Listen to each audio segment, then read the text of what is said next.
Hello, and welcome to The Report, Cal State Fullerton's premier source for news, views, and info. I'm Michelle Gao. And I'm Shayera Arias. I'm Nicholas Garcia. And I'm Evan Boyston. On today's episode, we will be discussing the controversy surrounding Trump's, quote, locker room talk, end quote, that surfaced just before the second presidential debate. Plus, we'll be talking about the whitewashing of Hollywood in regards to the latest buzz over the live-action version of Disney's Mulan.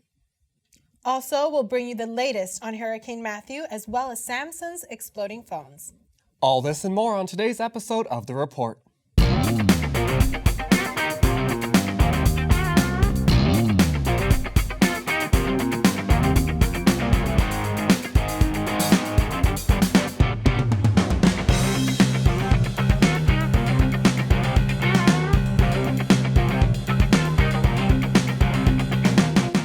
Before we delve into our first hot topic, we'd like to invite you to be a part of the discussion this semester season.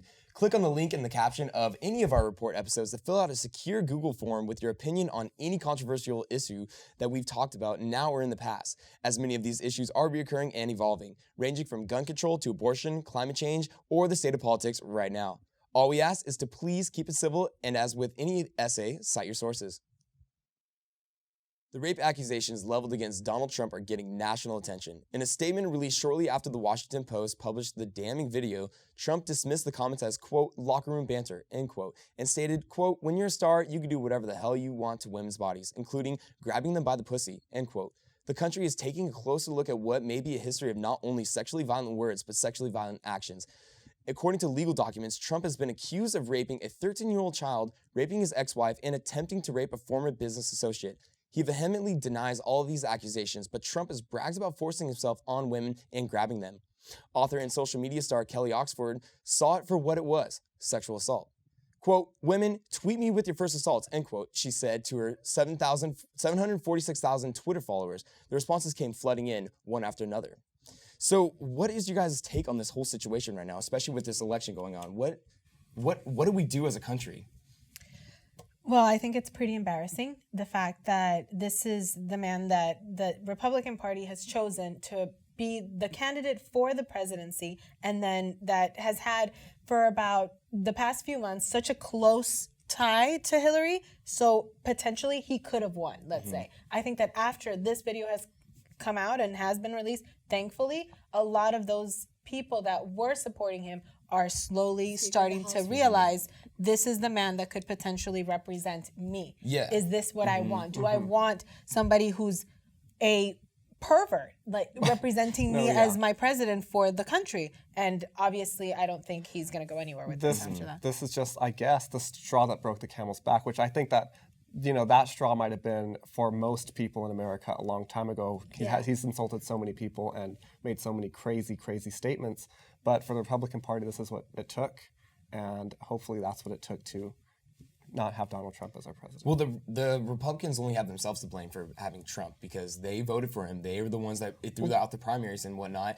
But in regards to the whole sexual assault thing, like, I'm in a fraternity and we don't even talk like that. Like, that's absolutely ridiculous that he's blaming it. Oh, it's locker room banter. Like, I just can't relate to that. I just don't understand that at all. And then people are trying to dismiss it that it's okay when in reality it's not. And I get it. The thing is, I know like the older generation and the older the people that are in the media right now, they grew up during this time of when it was okay, but it's not okay. And I think that's what we're going to see now coming up is times are going to be changing, and I think that's the main thing. And people aren't the older generation is not okay with that, but they're going to have to understand that things are changing. Exactly. It's not okay. And it's not okay for him to speak to that 20-year-old girl that was going up the escalator in his tower to say, hey, can you imagine that I'll be dating her in 10 years?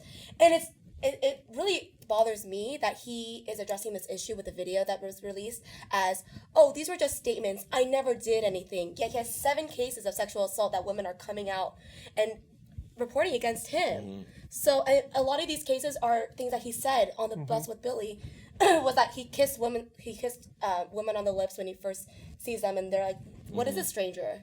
And he's done countless other acts too.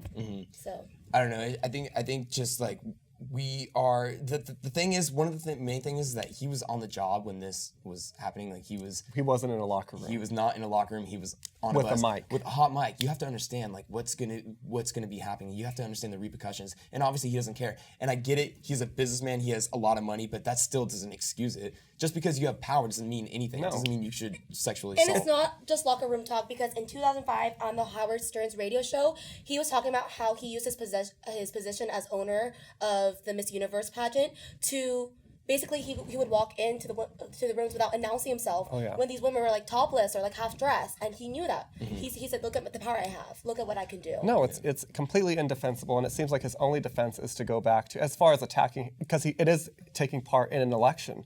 You know, his only defense is, oh, let me attack Bill Clinton. Bill Clinton's not running for president.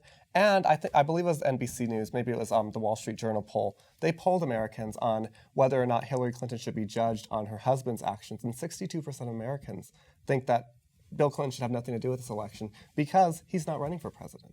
So Donald Trump is just trying to save whatever he can of his campaign. Oh, absolutely. Yes. Another thing is that a lot of the people that are defending him are saying, well, he wasn't running for president then. But at the end of the day, it's showing us who he is, and he is running for president today. So if that's who he is, then that's what we need to think about. And because- No, go ahead. And one thing he is doing today is that his campaign manager, the first one he fired, and the current one, and his whole campaign team are saying, "Hey, Donald, let us look into these past and like into your personal files so we can come up with a statement for you." And he's going, "No, it's fine. I got this on my own." That's so weird. Why would he do that if he has nothing to hide? It's probably because he does have a lot to hide, especially now that the women are coming out. And some of these cases aren't even that old. It's not like they're 20 years ago. Some of these cases are very recent from women that have been in pageants and so forth, and women in the media as well. I thought it was interesting how he had a press conference before the second debate with the women that accused Bill Clinton of sexual assault and rape. And I know it was more for like the low blow aspect, but it was just very odd timing. I know he was trying to draw the attention away and whatnot, but either way, for both of them, it's inexcusable. It's inexcusable for any man. And I feel that a lot of these statements that Donald are in the media getting in trouble for is for a lot of these subjective views, a lot of his strong views of defending people against race, etc. And this isn't the only. I mean, it's not just Donald that people have these views. People obviously share a lot of these views, and it's not just from Fox News that they're getting these views from. A lot of these are from media, Hollywood, entertainment. A lot of these people of power are sharing these same views, which is why I want to bring this into our next topic, Disney's Mulan. Now, Disney has been washed up in a storm, especially this past week, a whitewashing storm. Now, Disney has been notoriously successful for turning the famous animated stories that we love into live-action films, from the successful Cinderella, Jungle Book, Tarzan, and Pete's Dragon to the upcoming Lion King, Beauty and the Beast, and one of my favorite movies, the 1998 classic Mulan. Recently, there's been so much buzz over the controversies of the planned film. Since the live action of Mulan was announced, rumors already started to fly that Disney would be casting a white actress as the female lead, which led the public to create a petition that now carries over 100,000 signatures. This petition demands that Disney cast an authentically Chinese girl to play the role of Mulan. Since then, the hashtag #MakeMulanRight was trending all over the internet. Disney took note and announced that last Tuesday they will begin a global-wide casting search for their female heroine. Hello. On Monday, a blogger who confirmed that Disney gave them the access to the first draft of the script that they bought for the film wrote an anonymous piece displaying his disappointment and shame that the script they had bought has a white male as the lead, so Mulan wouldn't be her own lead, who would be a European tradesman in his 30s, while Mulan would be in her teens, that would inevitably save China, and Mulan would fall in love with him. This deteriorates from not only the original ballad and legend that Mulan is based off of, but also the original Disney storyline that Mulan is based off of, and the values that the animated film carried. A strong female heroine who accomplishes success without a male hero overshadowing her, and who acts on the love and appreciation and the honor for her family, not for another love interest. Disney commented in a Vulture article that they wanted to change the storyline for the live-action film originally. That's what they did for Cinderella. However, They now hired new writers, who are still all white, to rewrite the script. Disney now guarantees that Mulan will be the lead of her own film, and she, as well as the side characters and male lead, will all be authentically Chinese, and they plan to shoot most of the film in China. This isn't the first time that the idea of an Asian character was casted to a white actor or actress. Take a look at Scarlett Johansson at Ghost in the Shell, Rooney Mara in Pan, and Emma Stone in Aloha, and now Matt Damon in The Great Wall. Should have taken a petition and a Twitter outcry for Disney to realize that they were wrong. When will Disney and other entertainment powerhouses and companies realize and resolve the issue with whitewashing? What do you guys think? I mean, I feel like this is like another thing with having power. Typically, the way Hollywood was set up originally was that it was just a bunch of white elites making the movies and like portraying what they wanted to for the media and whatnot. Actually, even Kodak, their film would the way that the film was made, it wasn't able to show black skin as well as white skin. Right. They didn't have the tones and the chemical formula set up for them. So it's just been inherently more portrayed for white people since the beginning, which is unfortunate. But that's in regards to what we were talking about. Like things have just been set up from the beginning, and now things are changing. So that's why people are not okay, or people aren't okay with the status quo right now. So I think that this is really important, because when I saw Matt Damon on the wall, I thought, that was absolutely ridiculous, you know? It's like, why would Matt Damon even be, like, I'm a very white man, and seeing that was like absolutely ridiculous. Like, why can't you just find another Asian or an Asian American actor? I don't get it. Well, like what you already touched on, it goes back to the beginning of film. You know, yellow face has existed since the beginning of film. Black face, brown face. You know, we historically have these white actors playing ethnic characters. And it's something that's not acceptable. And like you said, we're going through the change. And unfortunately, we get to witness, you know, all the in-between stuff before we get to the change when hopefully our kids see a world when this isn't even a question. You know, and I think the whole issue, specifically with Mulan too, isn't that like we're not open to other races. I mean, take a look that Zendaya is playing the female lead in Spider-Man, and everyone freaked out, but I think personally that's great.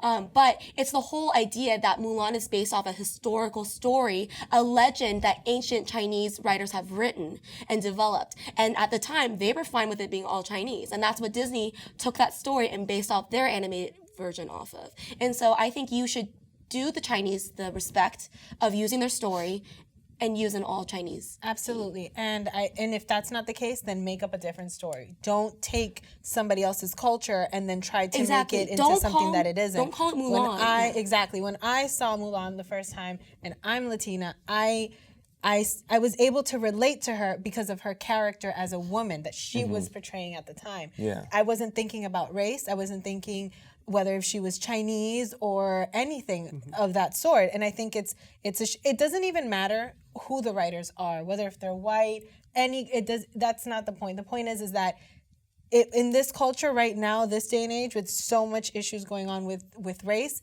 you should understand what is right and what isn't wrong when it comes to gentrification of women and just overall. Exactly. And what's interesting is that when they were casting Cinderella, when they were casting Mowgli for Jungle Book, they paid justice and their dues to the original stories. Well, and also on the other side though, Frozen on Broadway actually wanted to cast African Americans in there as like the lead for Elsa and whatnot, but then Frozen is based off of a Scandinavian princess and whatnot. So what's your guys' take on that? Because Scandinavia is very obviously very white. So do you think that they should do that when it's inherently a story based off of Scandinavia?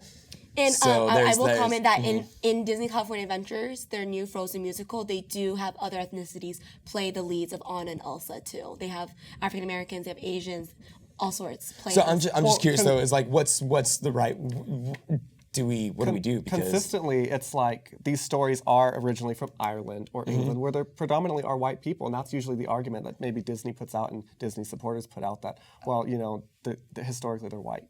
But Disney's such an American company, and they're Americanizing so much, and they're taking these stories and Americanizing them, and America does not look just white. That would be my response to that. That's very true. Yeah. I agree.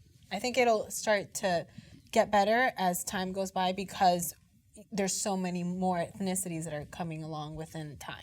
Absolutely. So from the whitewashing storm to an actual storm, the cleanup effort from Hurricane Matthew has begun throughout 4 states. However, the damage has been done. The hurricane has already been responsible for 39 deaths here in the United States, half of them in North Carolina alone. Over 1 million people in the Carolinas have been left without power and forced the evacuation of more than 2 million people.